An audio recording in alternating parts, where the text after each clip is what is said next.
right, so this Saturday is going to be Quest 6 of HeroQuest run as a series of D&D 5th edition one-shot adventures. This quest is called Legacy of the Orc Warlord. It's a pretty good one. As a little baby, it was my first exposure to a bad guy kidnapping me and locking me up. So that's the premise of this adventure, is that the heroes have been captured.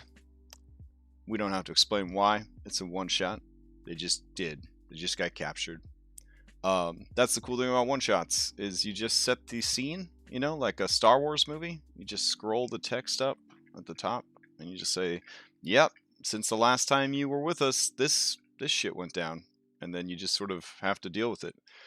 In an actual campaign, man, if your players showed up Saturday and you were like, yeah, so in between last session and today, you guys were all kidnapped.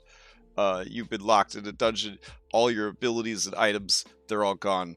You're naked in your underpants. I don't think it would go over too well.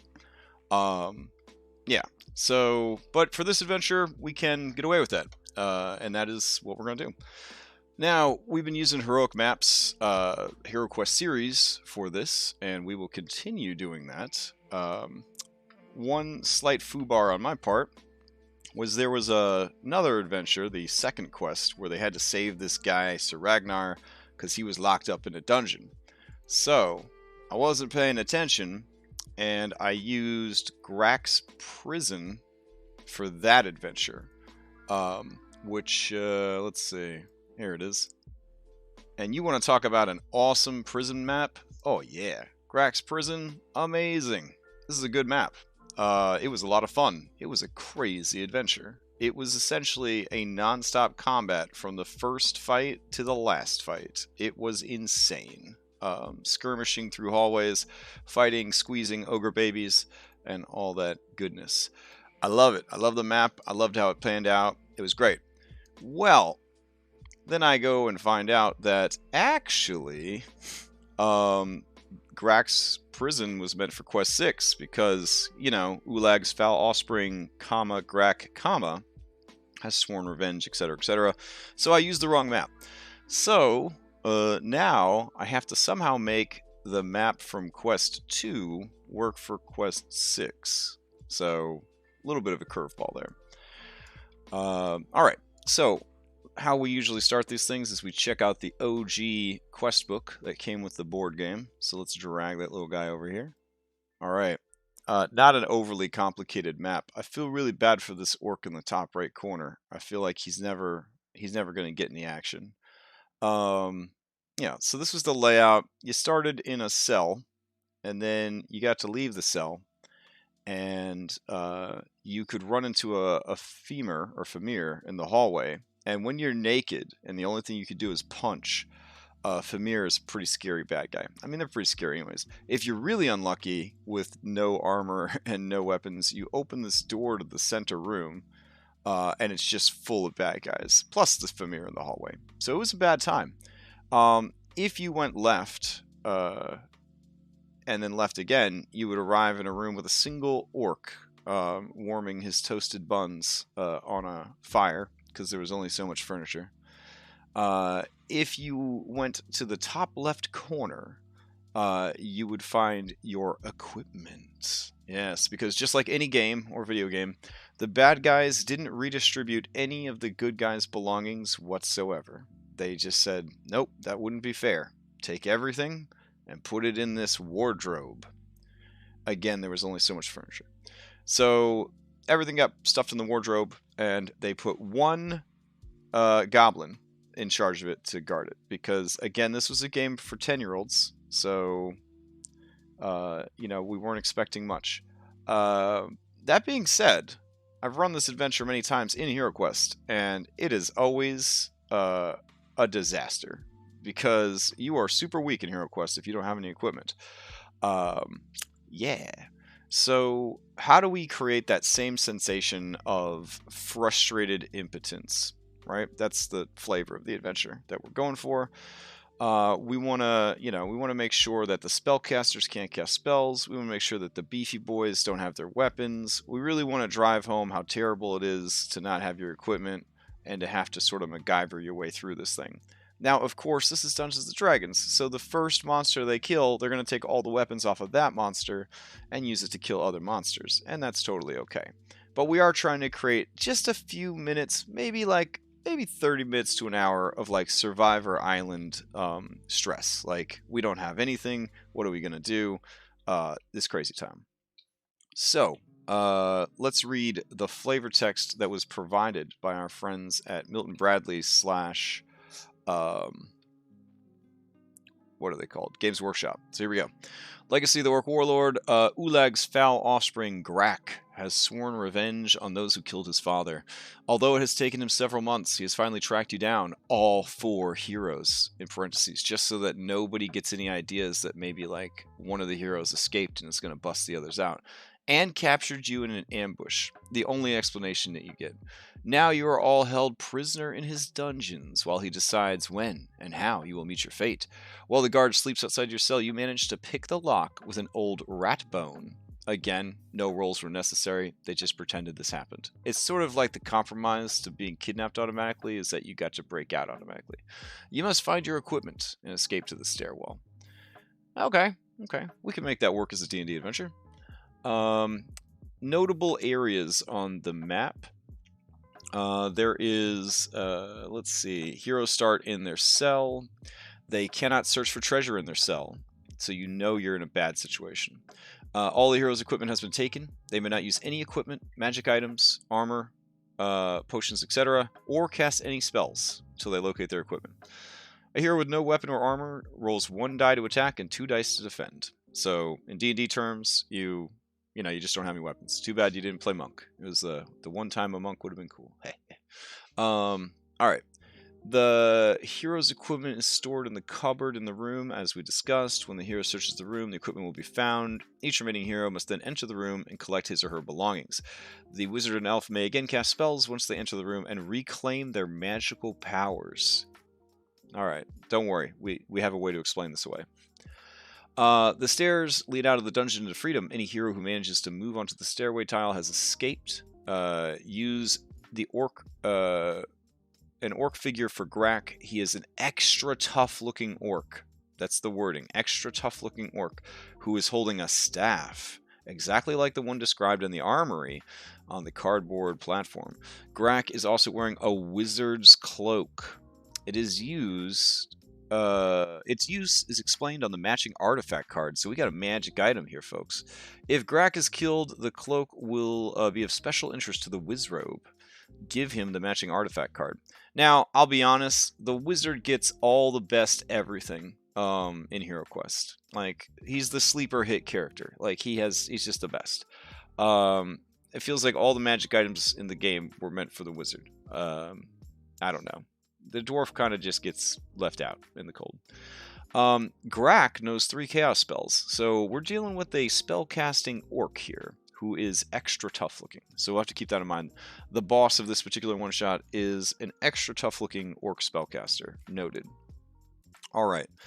According to Heroic Maps page, this is a 20 by 30, which is a pretty common dimension for them. So we're going to go to Advanced. We're going to go to Set Dimensions. And we're going to go to Units, and we're going to do 30 by 20, set, bam. Alright, we're going to give ourselves a nice margin to work with, because margins are important. And we're going to move it down to the map layer, and we're going to jump right into dynamically lighting it, because I can't see anything. Alright, so you know what we could do for that? We're going to go to page settings, and we're going to turn our dynamic lighting opacity down so I can actually see what I'm doing. There we go. Alright, still, we'll go to dynamic lighting, and we'll draw our bounding box. We'll use hot pink for it. Here we go. Shift, click and drag, and now we have a bounding box. So let's take a look at what's going on here. This map is not the intended map according to our friends over at Heroic Maps, but I think we can make it work. So this was the cell right here that Sir Ragnar was trapped in. and it's 6 5-foot squares, which there are 6 heroes. So it seems like a great place to lock up the heroes. Right outside the door, we could put that Famir guard. So let's do that real quick. I'm actually going to populate before dynamically lighting because I may need to make some adjustments to the map to change the flow of movement through the map, because as it stands, they could literally walk out this door and then just walk to the stairs and leave, which would be very problematic since I'm trying to run a 4-hour one-shot. So I don't want to commit to any dynamic lighting yet until I am sure I'm happy with the map. So this is a little bit of a different order than I usually do. I usually trust the layout of the map and then kind of make a, make the adventure fit. But in this instance, it will be way too easy to leave. So we're going to do something different. Now we could say, yo, here's the exit, but you don't got your stuff. And then we could have their stuff deeper in the dungeon. But then they're playing the whole adventure without any equipment or any spells, and that's kind of lame. So we need to kind of make a decision right up front. Do we want them to struggle like the whole time forever? Or do we want them to have the opportunity to get their equipment early on and then look for their stuff? Do we want to do equipment like halfway through? Like, how mean do we want to be? And also, how are we going to be restricting their equipment is another question. So, first and foremost, as far as equipment goes, and here, let's put everybody down on the token layer since we're going to start populating it first. How do we stop people from casting spells? All right. So I guess in The Witcher, they have these like handcuffs that they could put on people.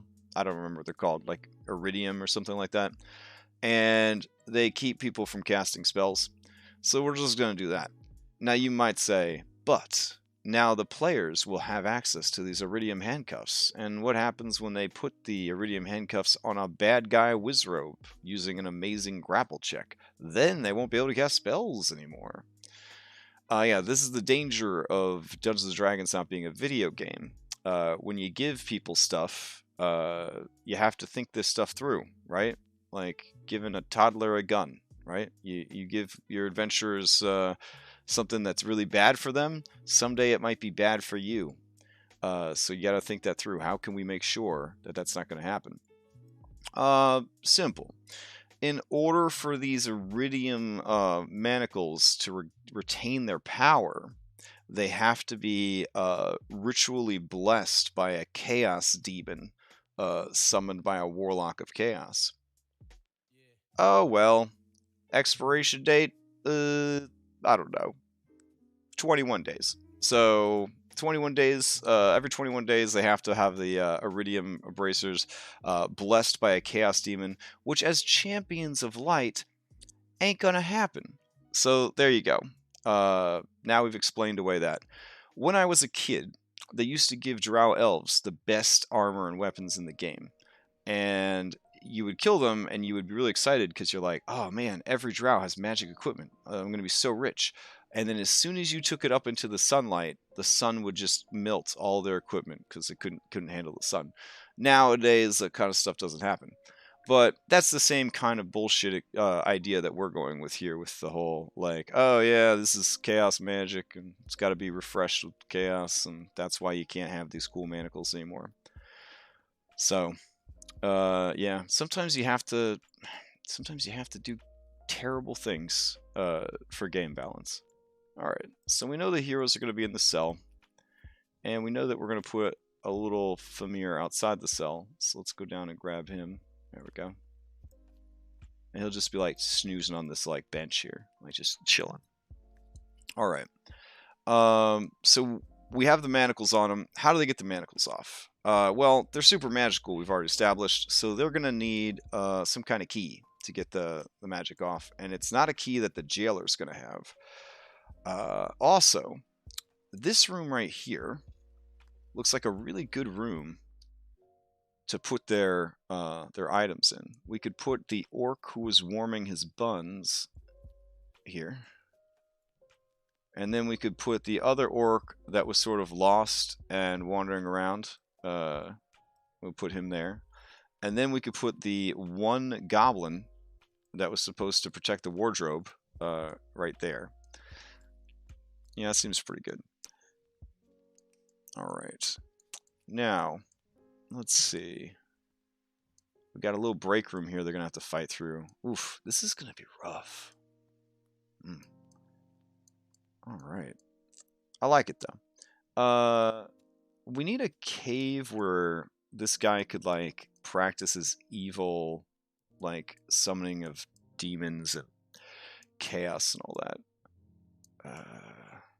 I kind of, like, there's nothing going on in here. So this seems like a hot room to maybe, yeah, this seems like a hot night to go ahead and do this thing. So we'll make this a room full of evil summoning stuff. So we'll need a magic circle.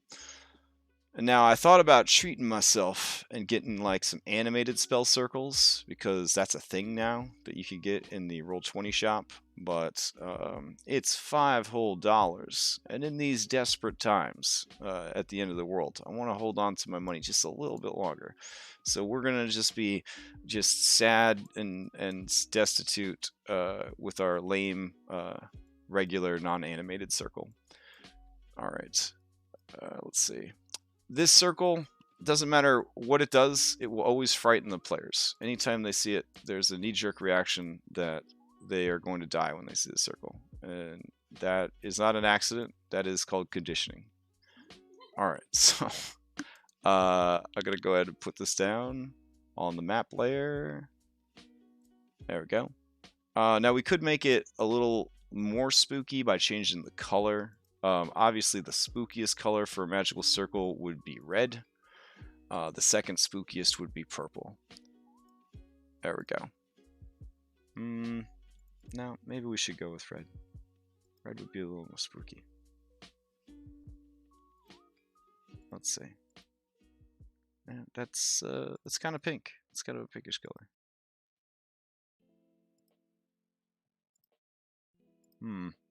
Maybe we will have to go with purple.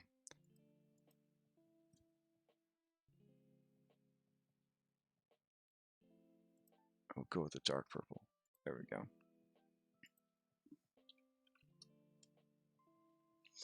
All right, so we've got spooky things on the ground. Now we need some kind of altar, I guess, to chaos. So let's see if we've got anything in our assets for that.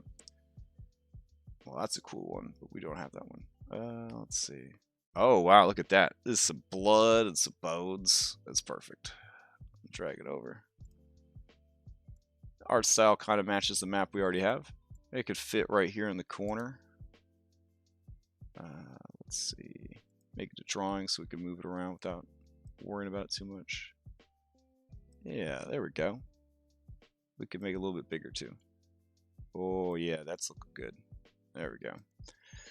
So there you go. That's where they renew the manacle stuff. And you know, you guys thought I was just making that stuff up. See, but there it is. I obviously didn't make it up. If there's an altar in the dungeon. Cool. So now they're gonna think that this circle does something. So we definitely need the circle to do something, and that circle is gonna summon monsters.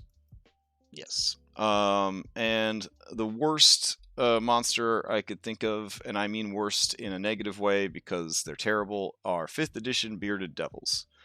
So let's bring out these chumps. Yeah, there we go. Don't let the amazing artwork fool you. These are hot garbage. Maybe against naked people, they'll have a chance.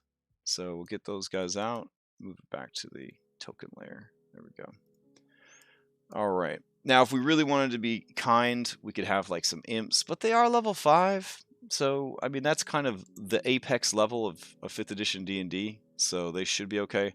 We'll basically have this circle summon as many as we think would be challenging. So, like, if they're really struggling, we'll do like 1 or 2. If they've already gotten their equipment, we'll do like 3 or 4. Sounds good. Let's see.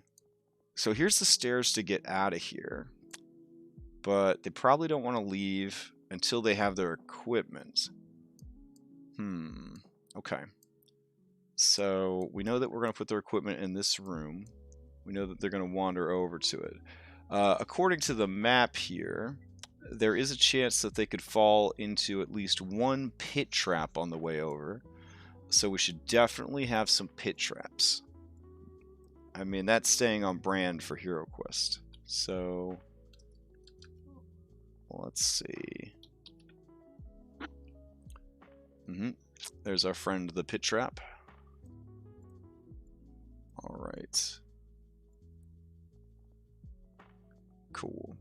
So we'll do pit trap here and a pit trap here. So people that work here, they know, to hug the left-hand pillars, essentially. Yeah, that works pretty good. All right, so we'll move both of these to the GM's lair. There we go. And then on the GM's lair, we're going to circle them with our big pink marker so that we don't forget they're there. All right. So we've covered that. We've covered where they start. All right. Now, I feel like somebody should be standing guard at the stairs. So, and they're naked. And if they find the stairs too early, and they will, because they'll wander out and they'll see that and they'll be like, let's get out of here. So let's put something really menacing that they wouldn't want to mess with. So I feel like a Chaos Warrior would be too much. Let's do an Ogre. Kind of a throwback to the second quest where they had ogres guarding everybody. So we'll put a big fat baby ogre. There he is. And this ogre will be guarding the stairs. And so when they open it, if they run, down this way or whatever, he'll have to squeeze to chase after him, so he'll be slowed down. He'll have trouble getting through here without triggering the traps. Yeah, that'll be fun. That'll be fun. And by now, they will have some weapons, though. They will have whatever the Famir had, and then if we put some peeps in the break room, they'll have that. So in the break room, we don't want to give them too much good equipment, so we should probably just put a bunch of goblins in there. Like a bunch of goblins. That would actually be hilarious. Okay, let's do a bunch of goblins. Let's see. We'll grab this guy right here, and we'll just load this room up with goblins. It's like a birthday party. Oh, yes. There we go. It's somebody's birthday. So let's go and grab a cake.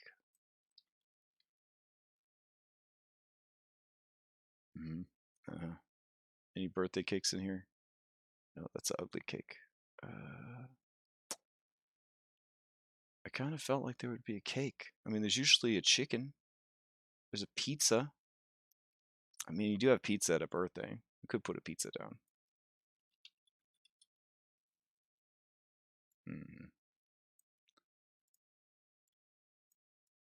All right, there we go.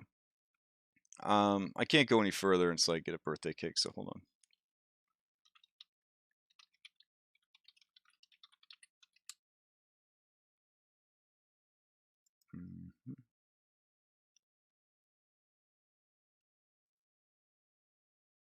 Let's see.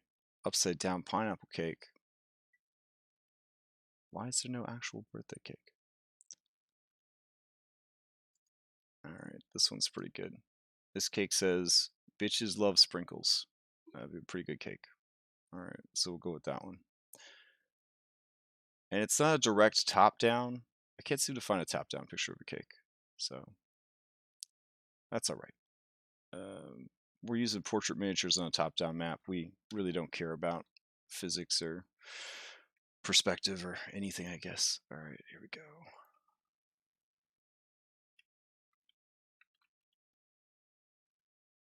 It's very important that we have this cake. So that's why we're doing this. Okay.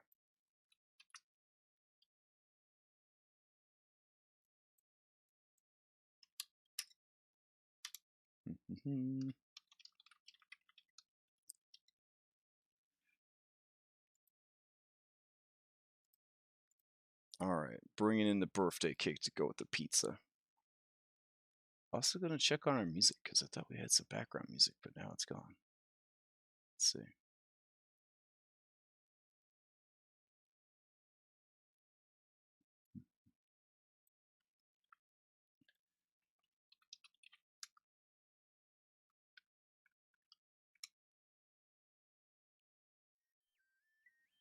All right.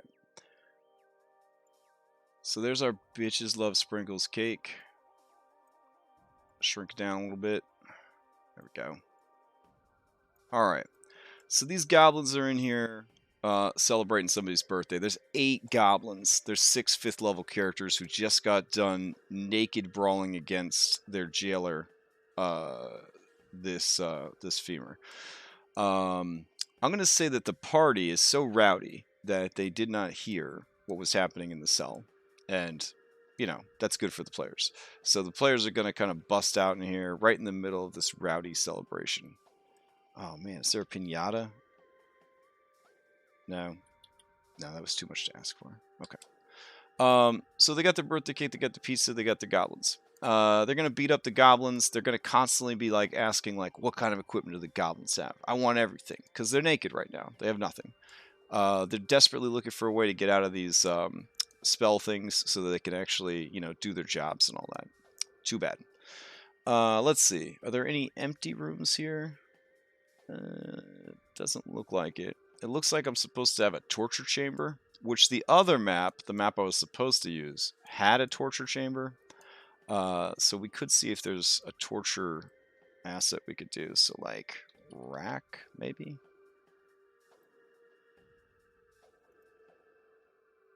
Oh, a mimic cake would be pretty awesome, but they're gonna eat the cake. I don't know. I feel like they're... You know what would be cool as a mimic, though? Oh, wow, yeah. What if we... What if we had a chest that obviously would have their equipment in it, and then that was a mimic, and they had to fight a mimic naked that they thought had their equipment? That's awesome. Okay, so we'll do that. Let's see. There we go. Yes. It's gonna be a big chest too. Oh, it's gonna be several chests. Yeah, that's even better, because it'll be several mimics.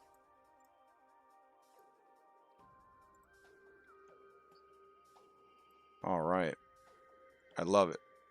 Cool. So let's grab our mimics and keep them off in the margin. This might be the first opportunity a 5th edition mimic has to be powerful. Alright. So... Yes, this is looking terrible for them now. Okay. So now they come out into this main room. There is a spooky cave full of mushroom stuff. Hopefully that will deter them from going that direction. We'll even play it up. We'll mention like how bad it smells, and it smells like monsters. So it'll be like stinky.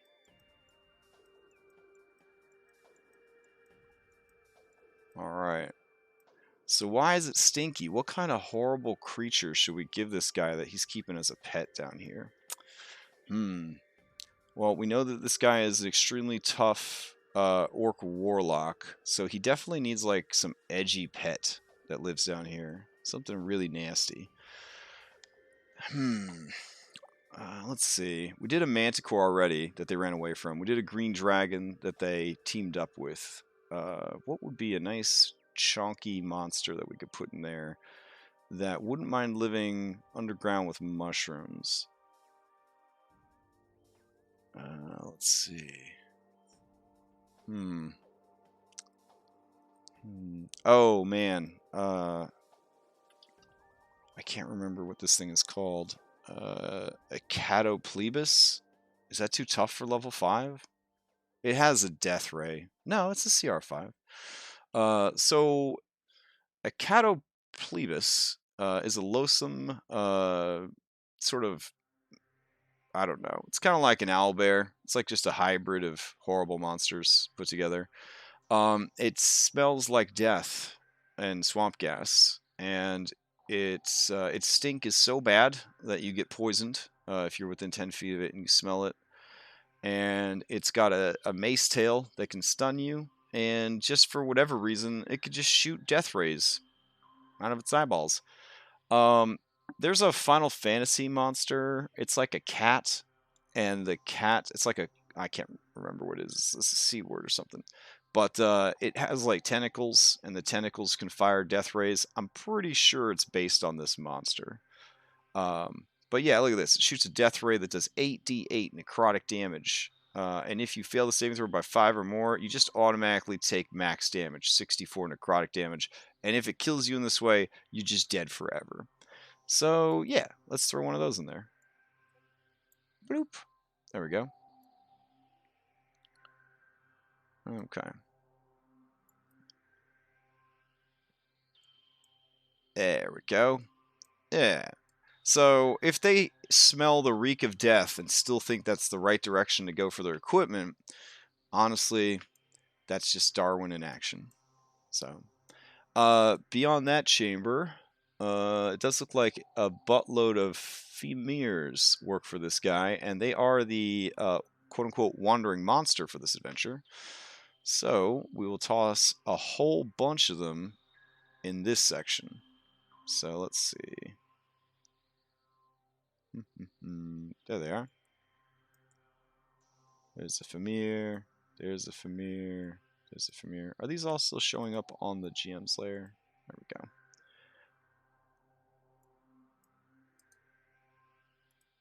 All right. Yeah, so when I say a bunch, I really think I want like a lot. So we'll do 4. Well, we don't want it to be too much of a grind, especially after they just got blasted. All right, so we'll do 3 in this room, and then we'll have 2 more in this room. And then, because this guy technically is an orc, we should probably just throw a couple more basic orcs in here. There we go. There we go. All right, and this is where the bad boy boss is going to hang out. Is in his ritual chamber, or alternately hanging out in here with these guys. We need a suitably cool-looking orc warlock. Thanks to Worlds of Warcraft, shouldn't be too hard to find that.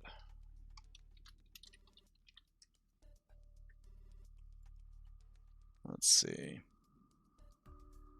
Now, this could be a great opportunity for equal representation in gaming and have a lady orc warlock, but in the Warhammer world, I guess there's no such thing as lady orcs because they're all mushrooms that just reproduce with spores. So we got to find a guy warlock. Oh yeah, that guy looks pretty hype. Okay. Let's see. I'm sorry, I'm doing this on the wrong screen. Yeah, I'm thinking this guy maybe, right? I mean, it looks kind of cool. There's also this guy. It seems a little basic though. Like I feel like there's not a lot of personality going on. What is the check in addition to? Oh yeah. So depends on what the creature is. Will determine what knowledge skill could be used to get information about it. Which is something they started doing really heavily in 4th edition, and then that sort of carried over. Alright, that guy looks like a dork. Let's see. This guy? Ooh, this guy looks pretty cool. I don't know why his imp is sort of grabbing his butt, though, in the picture.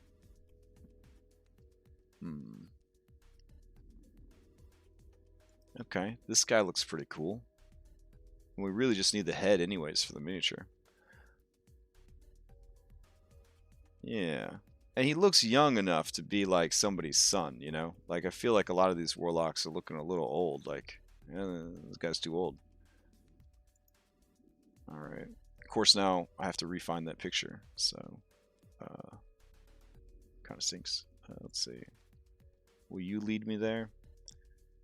Maybe. No. What was the first one I clicked on?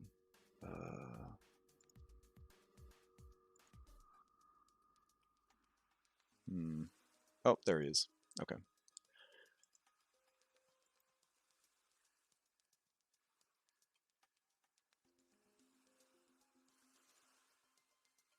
Alright, so we'll go ahead and turn this guy into a mini Grack. Warlock. Alright, we'll put a HeroQuest tag at the beginning. Here we go. Alright, cool. Let's see. So for now, I'm just going to go ahead and put a little placeholder here. Boss. Because I'll just make any miniatures I need later, like this guy and Grack and all that jazz. Okay, so we've got a trap room, got the room. I think we've got all the rooms filled. Yeah, cool. Now we could add something a little sinister to this. Like we could maybe have the mushrooms do something, sort of environmental hazard. So let's see. Maybe.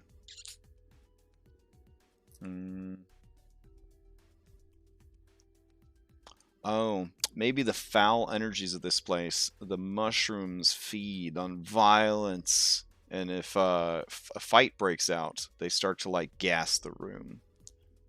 That could be pretty cool. So the best way to keep track of that without, you know, stressing ourselves out is we're going to go to our art library. We're going to look up mushroom real quick. Alright, I'm just going to grab this little tennis ball looking mushroom. And I'm going to give it an aura. Like a lime green for poison aura. And we'll just give it an aura of like 5 feet. And we're going to make sure that the players can see the aura. There we go. And when the fight breaks out, we will move all these guys from the GM's lair over to the token layer so that they realize, oh crap, if I'm standing in any of these circles, I'm going to be exposed to this angry mushroom gas. Sweet. Now again, our party has 2 dwarves in it, so they should be fine. Everybody else who's not a dwarf, they might not be as fine, but you know. As far as what can it do, it would be kind of fun to make it like a confusion effect that the denizens of the dungeon have developed an immunity to after, you know, living here for so long. Yeah, I actually kind of like that quite a bit. Because that would be a little bit more interesting than just being poisoned. Like, it would still be a poison effect, but it just means that, like, yeah, I like that. So let's go ahead and grab confusion real quick.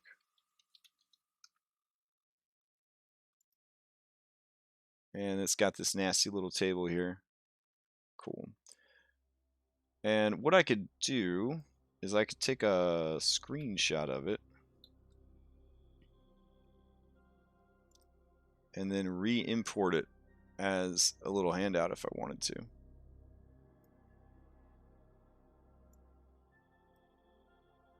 Or I could just open it up with the compendium when I need it. Either way. But sometimes it's handy just to have it built on the map, because if you're running, I don't know, 5+ games a week, it can be hard to remember stuff. So this way I could just look into the margin, and there's like a semi-analog handout for myself to remind myself, oh yeah, there was going to be some confusion going on here. Alright, let's see, where did this get saved to?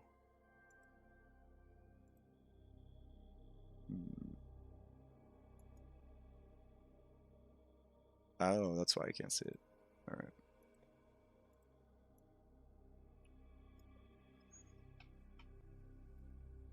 There we go. So we'll just hide this over in the margins where the players can't see, but then we'll remember that this is a these are going to be confusion-based mushrooms. Sweet. And what's the DC? Well, they're level 5, so 10 plus 5, 15 if you want to be tough. 8 plus 5 would be a 13 if you want to be less tough. We're going to set it at 13 because they are going to be naked and dealing with a lot of other crazy stuff. And sometimes in these HeroQuest games, we maybe make things a little too hard. So, maybe. There we go. So now we have that, some environmental hazards, we've got this, we've got the boss, and the potential to summon some bearded devils to assist. Yeah, there we go. This is an absolutely perfect dungeon in every single way. What are we going to do about treasure? Well, we have these treasure cards, right? So we could just recall them all, which they're already here, and give them a good shuffle. And same thing for these lower level ones. We'll recall them. And we'll give them a shuffle. And same deal, we've got these HeroQuest cards as well, which is exclusive to these adventures. So we'll recall all the cards and give them another shuffle. There we go. So yeah, that's pretty simple. Like if we wanted to add some treasure that we didn't account for, like there's a treasure chest here, and they'll probably expect the boss to have some treasure. On that note, the boss does have what did it say? He had the Wizard's Cloak. Now all the Wizard's Cloak did was give the wizard 1 extra armor die. So basically it's just a cloak of protection. Which I know it's definitely not as exciting as it could be. And it's certainly not meant just for wizards, but I'll tell you what, Cloak of Protection of 5th edition is a damn fine item. So I will put here Cloak of Protection. So I remember that. Oh man, look at that mouse handwriting. Oof. Awesome. And then, let's see, Grak is really tough, and he knows spells, and he is a warlock. Yes, we've established that. And he's carrying a staff. That's good to know too. Not really. So let's go over to our huge Roll20 Compendium Monster Manual, and we'll start simple. We'll just type in Warlock. Alright, what do we got to work with? We got a Ratfolk Warlock. We got a Warlock of the Great Old One. We got a Warlock of the Fiend. Okay, well, Chaos is basically Fiends. What do you got? What are you bringing to the table here? You're CR7. Alright, I like where that's going. You have 78 hit points. Not great. Against a bunch of 5th level characters. But you do have bearded devils and a dungeon full of hideous monsters to back you up. And of course, we're going to give whatever we choose some steroids. So your Warlock of the Fiend got an amazing charisma save. You ain't going to get banished. Great wisdom save, too. Deception, persuasion, explains away why you're a good boss. Oh, you're resistant to non-magical stuff. That's fantastic if they don't find their equipment first. Let's see. These are the spells you have. Feeble Mind, Finger of Death, and Plane Shift. Yikes. Okay. Those are all pretty good. What other spells? These are spells that you just have innately. Okay. And then you actually have more spells. And a DC 15. Eldritch Blast. Yeah, okay. That was easy. Warlock of the Fiend. Drag it over. Now, this Warlock is also an Orc. So we will want to open up the Orc Character Sheet. And just make sure that we're not missing any goodies that the Orc might be bringing to the table, which I believe is aggressive. Which, you know, in a small dungeon like this, I doubt aggressive is going to see too much play, but, you know, any bonus is a good bonus. So let's go over to the character sheet. Yeah, aggressive's the only thing that the Orc would be bringing to the table. They really... After 4E, where orcs were so strong. Oh, I mean, they looked like gorillas in 4th edition, but they were so strong. They just got nerfed so hard coming into this edition. Alright, so there we go. Give him aggressive. Sweet. He's got a Dark One's Own Luck. When the Warlock makes an ability check or saving throw, it can add a D10 to the roll. It can do this after the roll's made, but before any of the roll's effects occur. Fantastic. And it doesn't even take a reaction or anything. That's just a free thing to do. Alright, so let's turn this Warlock of the Fiend, who is Grak. Let's, first of all, we're just going to put Grak, comma, Warlock of the Fiend. There we go. what do we need Grak to have to make Grak better? Well, Grak needs more hit points. So a rule of thumb is if you make something a boss, you can go all the way to max hit points if you want, because that seems to be like the laziest way to make them strong. 12d8 plus 24. I think we'd be completely justified to pump these HP up to an even 100. So that's what we'll do. Armor class is terrible, but we will assume they always have mage armor, and we did give them a cloak of protection. So we're just going to make it always 16. And we don't have to think about it. And for type, we'll just put magic. There we go. In case you get audited, I guess. And then, let's see. Scorching Ray. Alright. Now we're going to click here and turn it into a legendary monster. But they're only level 5. Meh. So we're going to go ahead and say legendary action 3, because there's 6 players. Oh, look at all these crazy spells. Alright. And do they have shield? They should probably have shield too.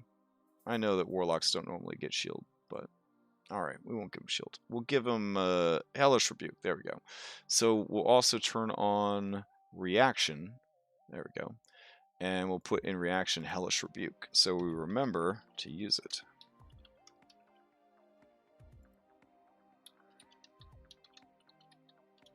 There we go. Because you want to, on a boss especially, you want to maximize that action economy. They should have a reaction. They should have something to do with their bonus action. And that's the bare minimum. They should at least have a reaction and something to do with their bonus action. Alright, so what can Grak do with their legendary actions? Grak... Well, first of all, I'm sorry, you were described as having a staff. They were very specific about that. So we're going to change your mace to a staff. Okay.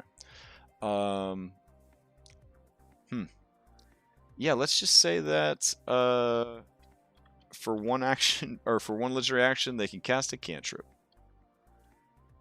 That's super powerful.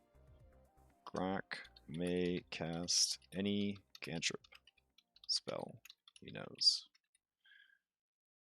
Alright. Let's see. What else can Grak do? For 2 legendary actions, summon Devil. Grak. Oh, here. Definitely want to mark that it's 2 actions. Grak summons devils to assist him. Roll a d6. And we could make a table for this, but I'm too lazy. I made tables for the squigs, and they didn't even run into any squigs. And the only squig they ran into, they killed really fast. I didn't even get to roll on its table, so we're not going to bother. Grak summons devils to assist him. Roll a d6. So we'll do like 1 through 4 is... we'll do 1 to 3 is an imp.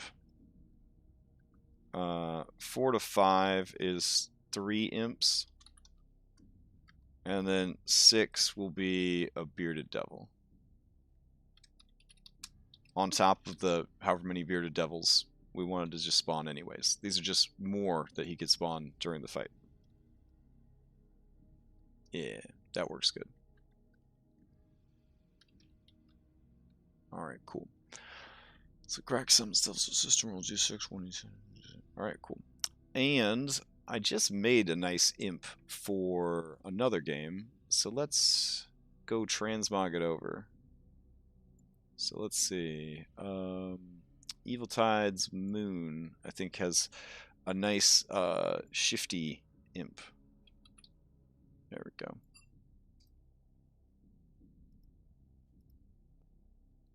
Where are you at? Probably down here at the bottom, just randomly tossed in. Oh no, it didn't. I didn't register the table with it. Oh well. I'll have to do that later. All right, so we have imps, and we have that, and we have the boss. The boss can use a bunch of cantrips. That's it. We're done. All right. Adventure is good to go. And of course, we don't have to feel bad about anything, because if they wanted to, they could have just punched this baby ogre to death and left the dungeon without any of their spells and equipment and been crippled for the rest of the campaign. So we gave them the player agency and choice, but they're the ones that chose to stay in the dungeon and keep fighting, even though the stairs were right there the whole time. I guess we're not totally done, because we skipped the whole dynamic lighting part, so let's knock that out super duper fast. If you are super bored watching me dynamically light, go have dinner and do something else, because it's going to take a hot minute to do this. Alright, I'm just going to randomly start here, and I'm going to freehand draw this, because even though I could snap to grid on this, if I hide the walls, it will create a panic, and we don't want to panic. So I'm going to come back for all these weird columns and knobbleleaf bits. So I'm just going to go through and just hand draw this real quick. Alright. Oh, and I did find out that all my paranoia about the Move Earth cantrip, I could have just reread the spell that I was misremembering, and it specifically basically says in plain English, you can't use this to mess with the DM's dungeon. Yeah. So I think I was so traumatized in 3rd edition by the Pass Wall spell and its ability to literally tunnel through an entire dungeon that I'm just afraid of any spell that has to do with affecting earth and stone. I don't know. So it's not nearly the game-breaky cantrip that I was imagining it to be, which also explains why no one's ever tried to use it in that manner. Yeah. Moral of the story is reading comprehension is important. Let's see. There we go. Over here. And then we're going into Mushroom Land, so we're going to make the line all jagged like the wall. There we go. Honestly, I think this is a better fit, because it's a lot easier for heroes to escape from this, I think, than a full-on dungeon complex. And breaking Sir Ragnar out of the dungeon complex made a lot more sense to me. So we'll call it a happy accident.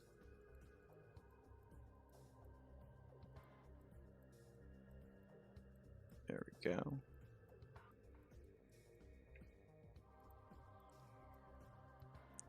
And the way that Heroic Maps does their caves, they always have like these sort of like, I don't know, like shale looking like layers of stone. And I like it, but for some players it could be confusing, like whether or not they could stand there. But basically my thing is, if there's no dynamic lighting keeping you from there, then you should be able to stand there. But like here, there's like this lip on a ledge, so that might be kind of cool if somebody is like a smaller character. They could go up on the ledge.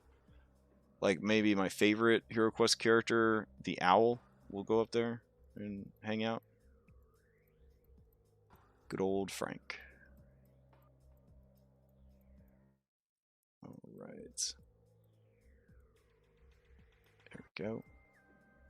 And up there. And I think we're almost back to the beginning. Yeah, there we go. That wasn't too bad. Alright. And then we've got the center area here. So here we go. Yeah, we're definitely going to use the shape tool to take care of a lot of the detailing on this dynamic lighting, which will speed things up tremendously. Okay. And let's see. We'll start here. This is a much easier map than the last one, that Melar's Maze. Whew, all the secret doors and passages, and then it was an outdoor area and an indoor area. Yeah, that had a lot going on. This is a much more straightforward map. And remember, if you are running games in Roll20 and you are in a big hurry, do not feel scared or intimidated that you didn't get a map dynamically lit in time. There is Fog of War. Fog of War is like discount emergency dynamic lighting. So if you do need to use a map, but you don't want them to see all the map until you're ready, just make sure you turn on Fog of War and use that instead.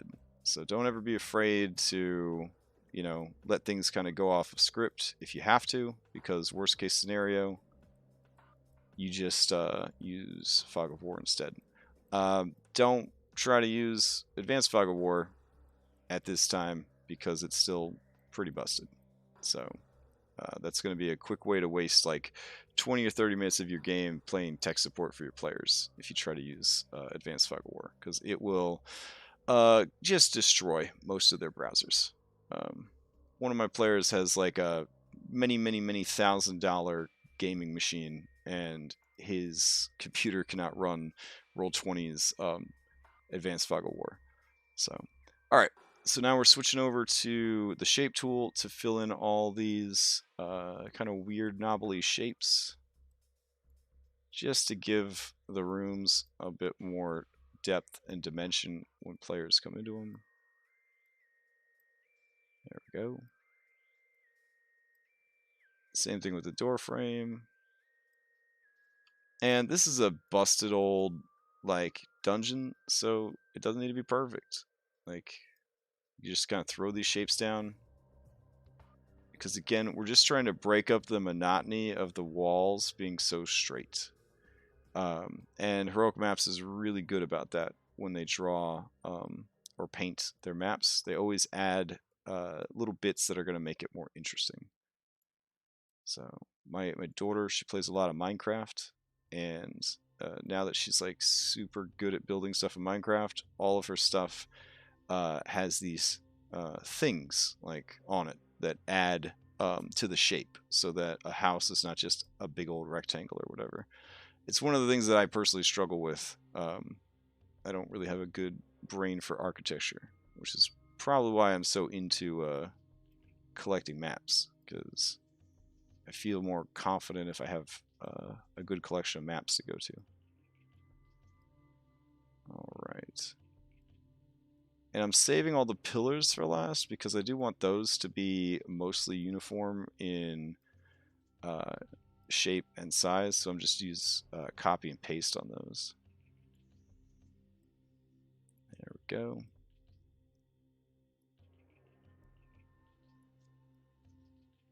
Yeah, eventually you'll get so fast at dynamic lighting that while the party is arguing about what to do next, you can be like dynamically lighting the map you forgot to dynamically light just before they get there. Not that that's ever happened to me, but yeah. Let's see. Go. Cool. Oh, looks like there's a little bit there. A little bit there. Alright, that works. Anything else? Nope. Alright, pillar time. So we'll just drag, and these aren't even round pillars, so it's just easy mode. Alright, I'm going to select it. Wherever I click, that'll be the center of the shape that gets pasted down. Probably could have gone a little bit smaller on these, but it'll be fine. Alright, these guys are here.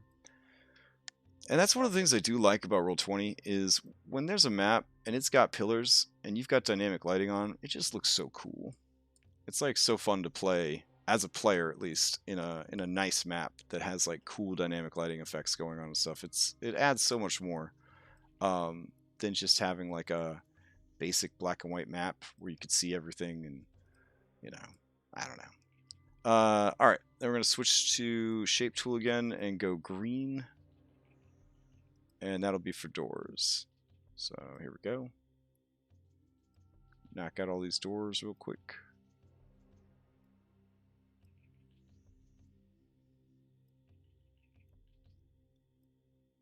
All right, over here, a lot of doors.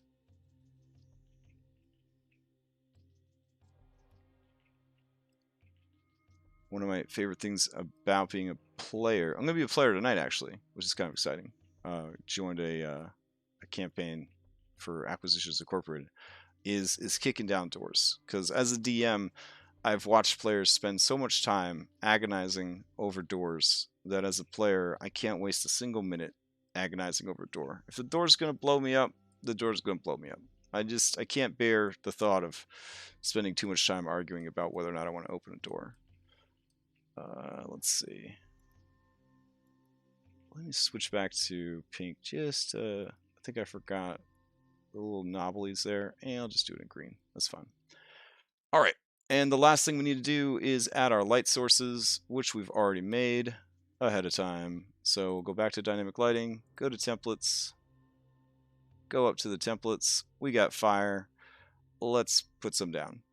A lot of people think that monsters, since they have dark vision, why would they light their lair? All the layers should be dark because they have dark vision. But in 5th edition, dark vision is described as being very dim light, and who wants to constantly be stubbing their foot on the furniture or cutting themselves when they try to, you know, polish their short swords or whatever, or fletch their arrows. So yeah, monsters, it's cool to be able to see in the dark, but they, you know, they still have torches and stuff. They still light their things up. Let's see. Got a fireplace in there. There we go. Technically, the fireplace would probably give stronger light than a torch, but meh. This room right here, we'll put some down on the floor here, and we'll say that the light's coming from the runes on the floor. That'll be spooky. Here, I'll drag out a bonfire for these guys. There we go. And then this guy will dwell in darkness, because he's a nasty, stinky boy. And he's just going to dwell in darkness. Speaking of little stinky boys, should we have this ogre hanging out in the dark all by his lonesome? Yeah, sure. He's got dark vision. He's just taking a nap in there. We could give them some hope and have like light at the top of the stairs to kind of show that like that leads up to the surface. That might be kind of cool. And then that also shows me that I forgot one shape right here. So let me just do that. There we go. All right. And if we go back to object layer, all of those lines and light sources disappear, but the benefits of the light remain. If we wanted to, we could go to our settings. There we go. And turn that opacity back up for darkness to get a better sense of what it looks like. There we go. Now, the reason it looks like it's lit in here is because this guy has dynamic lighting on. So that's why. Let's see. We'll switch it to dim. There we go. So he's got dark vision. Yeah. All right. Looks cool. So the only note I have for myself is I just got to make a boss miniature and then maybe give this guy a cooler miniature because, I mean, All right. Well, that's it. We finished the dungeon. Am I going to stream my campaign? Oh, the campaign that I'm going to play in tonight. Yes. I'm not streaming it. Crimson Claw is going to stream it. And I could post up his thing real quick. Let's see. Cinderclaw, excuse me. I've only been playing D&D with him for like 2 years, and he streams like 2 of my games, so of course I would mess up his handle. So yeah, we're gonna be on this one. I'm gonna auto host it here, but nobody will be here, so everybody will be hanging out in his on his Twitch. So, and I'm playing Shadow Mile, which is the boy clone of Chamomile. And he is a love cleric from UA, and I think it's going to be a lot of fun. I think I have a picture of him here. Hold on. Ah, yeah, there he is. Yeah, look at that handsome boy.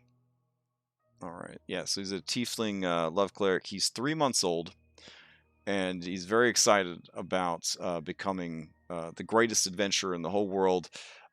His only motivation for doing so is so that his progenitor cannot be the best in the world. So it's sort of an evil clone situation. That is not my art. That is Vivali's art, and she's on Instagram, and I can't remember her contact off the top of my head. Hold on, I could post that up too. Oh wait, she's online. I'll just ask her. What is your website again?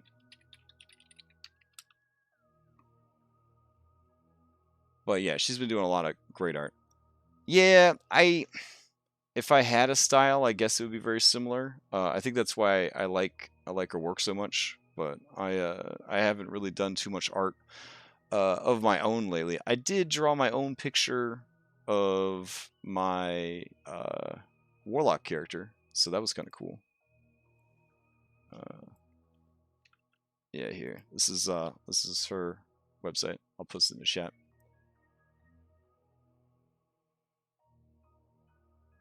Let's see.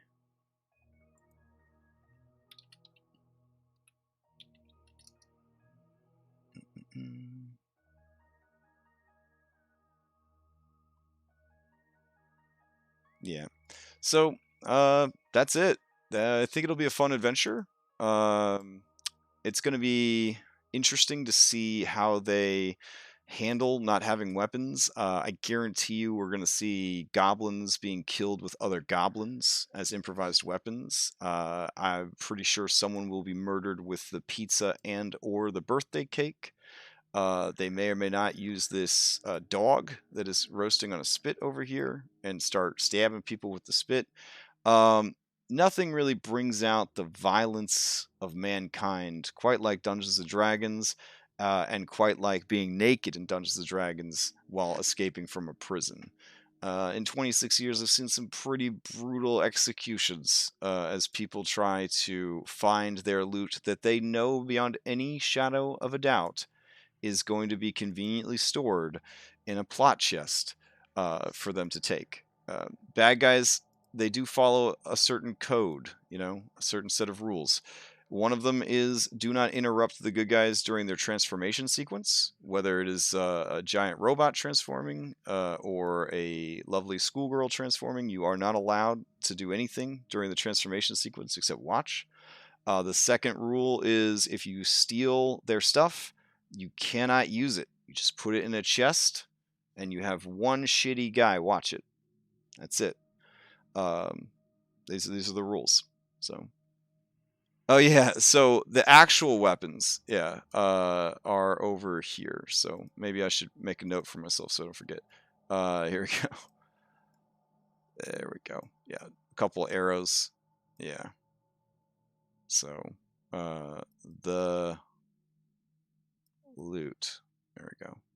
Which ironically is right through the door or through the wall here. So if they knew that it was there, like if somebody told them ahead of time, they could just teleport through the wall, just have all their stuff. It'd be amazing.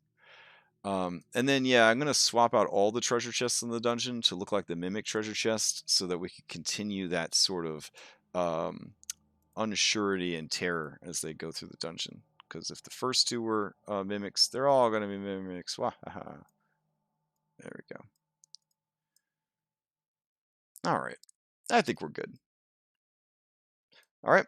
So hope everybody stays safe and healthy and sane. I'm going to add sane to the list now.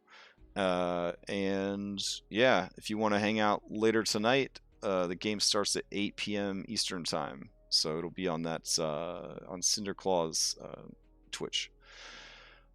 All right, I will catch you guys in another video or another stream. Thanks for hanging out.